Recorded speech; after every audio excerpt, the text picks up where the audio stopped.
perkiraan peristiwa bom bunuh diri terjadi pada pukul 10.30 waktu itu Indonesia Tengah. Nah, jadi persis terjadi sesudah kami selesai ibadah kedua, misa kedua.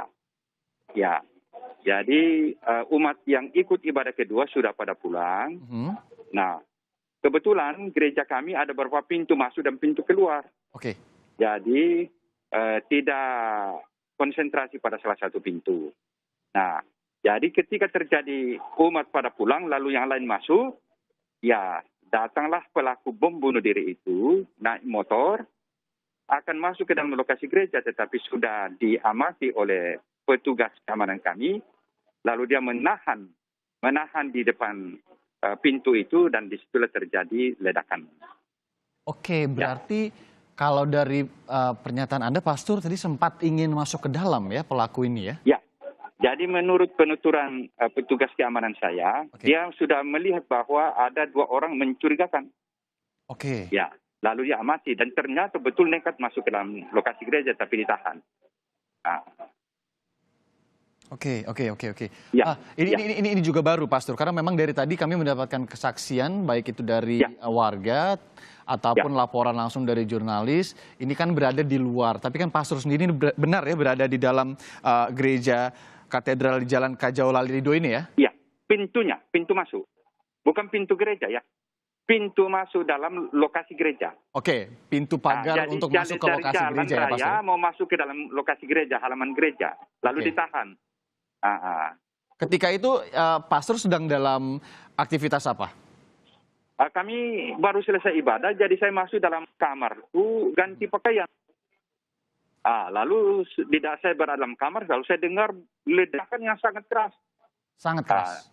Sangat keras sekali, karena hotel yang ada di sebelah selatan gereja katedral, itu kacanya semua pada hancur. Oke, berarti... Ya, ini juga sesuatu yang baru. Kaca-kaca di hotel yang letaknya di sebelah gereja katedral, pecah-pecah semua kacanya? Pecah-pecah, hotel Singgasana namanya. Baik. Pastor, kalau hingga jam 10.30 waktu Indonesia Tengah tadi, ini sebenarnya kegiatan yang ada di dalam gereja katedral ini sedang ada kegiatan apa? Kemudian ada berapa banyak umatnya?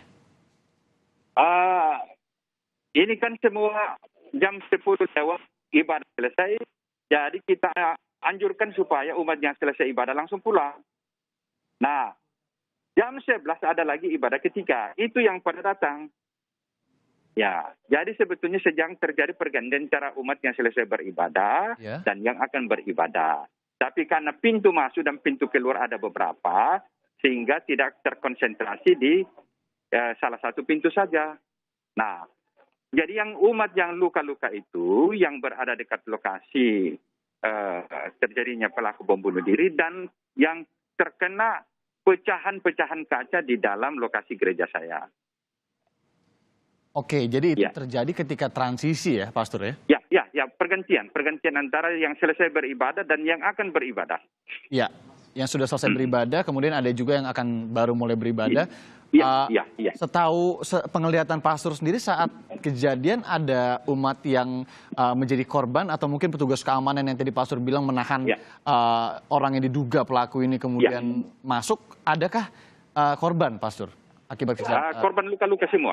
Luka-luka semua ya? Luka-luka, tapi korban nyawa untuk sampai saat ini kami masih dalam keadaan aman lah.